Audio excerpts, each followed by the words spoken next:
Il y a bien longtemps, on racontait qu'au plus profond de la mer, où personne ne peut s'aventurer, se trouvait le royaume des sirènes. Et là, au cœur d'une forêt d'algues immenses, où dansaient des poissons extraordinaires de toutes les couleurs, se dressait le fantastique château du roi des mers, tout de corail, de perles et de merveilleux coquillages nacrés.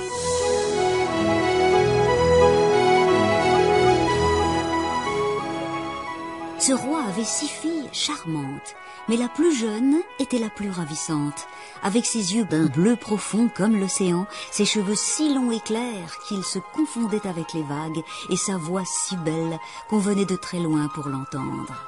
Comme toutes les sirènes, elle n'avait pas de jambes, mais son corps se terminait par une queue de poisson au reflet arc-en-ciel. Chacune des 6 sœurs avait un jardin de fleurs marines qu'elle décorait à son goût. La plus jeune y avait installé une belle statue de marbre tombée d'un navire ayant fait naufrage et qui représentait un très beau garçon. Curieusement, la petite sirène n'avait pas de joie plus grande que d'entendre sa grand-mère parler du monde des humains.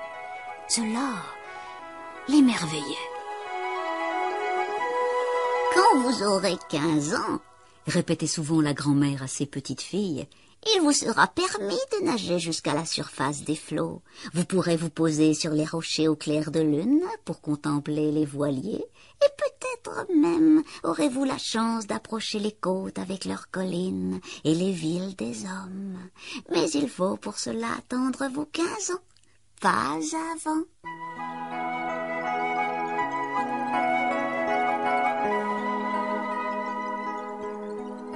La petite sirène était la plus impatiente de toutes. Elle rêvait et soupirait souvent en apercevant là-haut l'éclatante clarté du soleil et celle si douce de la lune. Le jour vint où l'aînée des 6 ondines eut 15 ans. Elle monta à la surface de la mer et au retour raconta à ses sœurs la beauté des lumières d'une grande ville aperçue au loin. L'année suivante, ce fut le tour de la seconde, qui, elle, leur parla avec un enthousiasme fou des cygnes sauvages qui volaient dans le ciel. La 3e sœur raconta les fleuves, où se baignaient joyeusement les enfants des hommes. La 4e dit qu'elle avait passé tout son temps à jouer avec ses amis, les dauphins. C'était l'hiver, quand la 5e put monter admirer les icebergs brillants d'une lueur magique sous les étoiles. Chaque fois, les yeux de la petite sirène s'allumaient de plaisir à l'écoute de leur récit.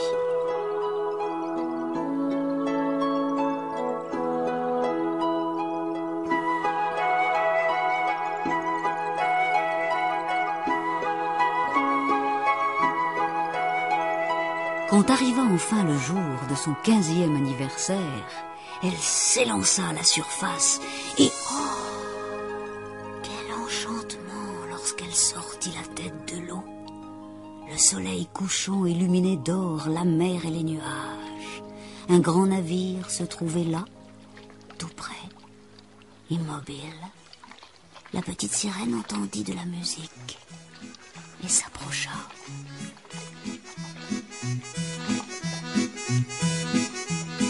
Des matelots dansaient sur le pont, ce n'était que rire et chansons. Il y eut même un feu d'artifice, car on donnait une fête pour les 16 ans du jeune prince. Dès que la petite sirène le vit, elle ne put en détacher ses yeux.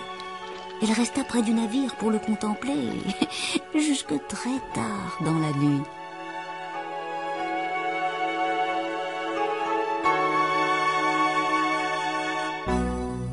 Soudain, le vent se leva. Les vagues se firent hautes et noires, une tempête violente éclata. Le bateau se mit à tanguer dangereusement et un mât se fracassa sur le pont. La petite sirène comprit le danger qui menaçait l'équipage. Elle regrettait de ne pouvoir leur venir en aide lorsque le navire fut soulevé par une vague immense et retomba en se brisant sur les flots.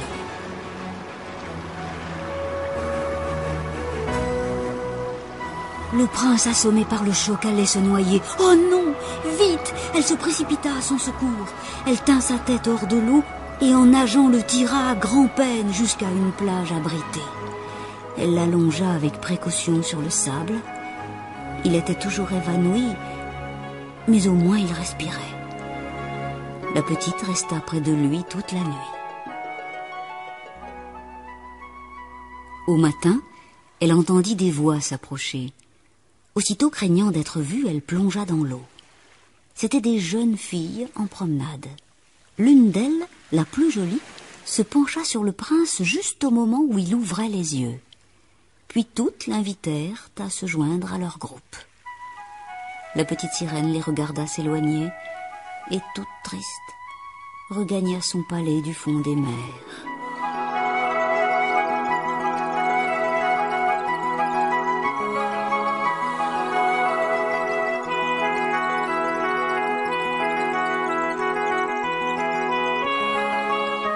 À partir de ce jour, elle ne pensa plus qu'au prince, et comme elle trouvait que la statue de marbre lui ressemblait un peu, elle ne la quitta plus. Elle retourna souvent sur la plage où elle avait laissé le jeune homme, mais elle ne le revit jamais.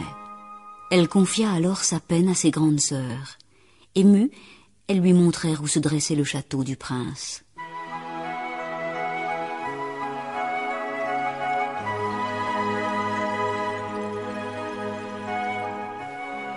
La petite sirène s'y rendit tous les jours, sans jamais se montrer. Plus le temps passait, plus elle était attirée par le monde des humains, et plus son amour pour le prince grandissait. Mais comment l'approcher à nouveau? Il ne lui restait plus qu'une solution, faire appel à la sorcière des mers.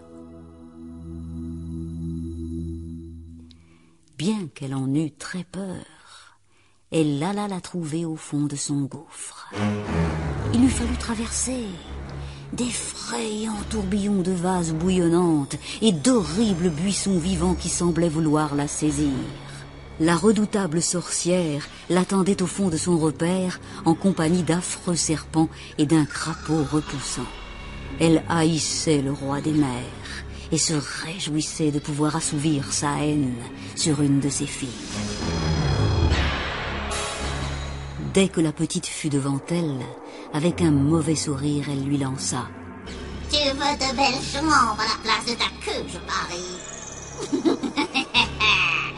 Eh bien, je vais t'aider. Tu boiras cette potion avant le lever du soleil et tu verras ta queue se transformer.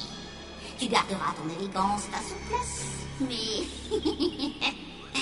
à chaque pas que tu feras, tu auras aussi mal que si tu marchais sur des lames tranchantes. Tu ne pourras jamais plus redevenir sirène. Et si tu ne gagnes pas l'amour du prince, tu seras pour toujours seule au monde. Acceptes-tu tout cela? Oui, j'accepte, fit sans hésiter la petite sirène, pâle comme la mort et prête à tout pour retrouver son prince. Il faudra me payer en retour, reprit la sorcière. Ta voix est la plus pure jamais entendue au fond de la mer.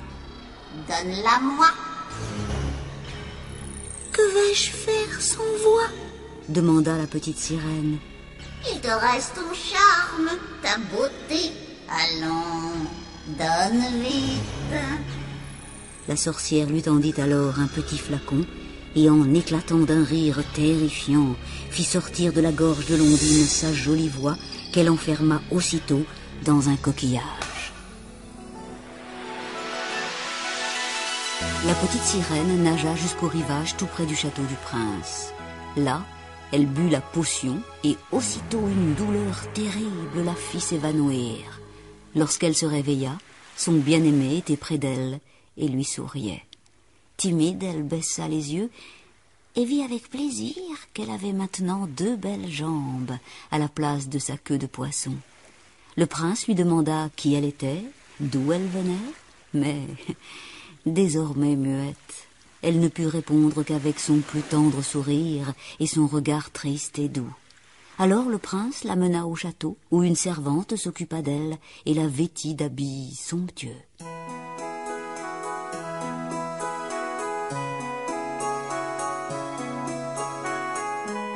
Jour après jour, elle partageait la vie du prince qui appréciait de plus en plus sa compagnie. Un soir, bien qu'elle en souffrît atrocement, elle dansa pour lui merveilleusement. Alors il lui dit qu'il la garderait toujours près de lui. Mais elle voyait bien que ses pensées étaient ailleurs. Il lui avoua bientôt que s'il l'aimait infiniment, il n'arrivait pas à oublier le beau visage de la jeune fille sur qui ses yeux s'étaient ouverts après le naufrage. La petite sirène ne pouvait lui dire que c'était elle qui lui avait sauvé la vie. Elle ne pouvait que le regarder intensément, avec des larmes plein les yeux.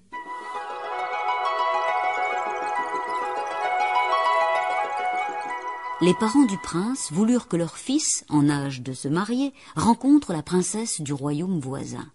Le jeune homme n'en avait guère envie, mais il dut obéir et partit en bateau. Lorsqu'ils arrivèrent, on conduisit le prince, accompagné de la petite Ondine, au château. Quelle émotion quand il vit la princesse! Il eut l'impression que son cœur éclatait. C'était elle, la jeune fille de la plage à laquelle il n'avait cessé de rêver. Il prit alors tendrement dans ses bras la princesse qui lui révéla qu'elle aussi l'aimait en secret depuis ce temps-là. On célébra le mariage le soir même et ce fut une fête grandiose.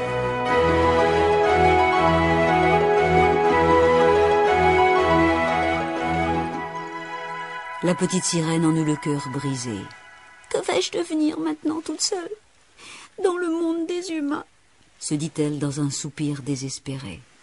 Sur le pont du bateau qui ramenait les jeunes mariés, elle pleura toute la nuit en regardant la mer. Ah, comme elle aurait voulu pouvoir retourner chez les siens. Puis le jour se leva, et soudain, elle crut reconnaître dans l'écume des vagues la chevelure d'une de ses sœurs, puis celle d'une autre, et d'une autre encore. Oui, toutes les 5 étaient là, et lui faisaient signe. Hélas, comment aurait-elle pu les rejoindre à présent? La petite sirène n'avait plus rien à espérer du monde des hommes. Elle voulut se noyer, et se jeta dans la mer. Mais une fois au fond de l'eau, elle eut la merveilleuse surprise de retrouver sa belle queue de poisson aux reflets arc-en-ciel. Alors, elle s'empressa de regagner le royaume des sirènes, où son père l'accueillit en la serrant très fort contre lui. Il lui raconta comment il avait puni la sorcière et l'avait contrainte à lever son mauvais sort. En voulant exprimer sa joie, la petite s'aperçut avec soulagement que sa jolie voix aussi lui était revenue.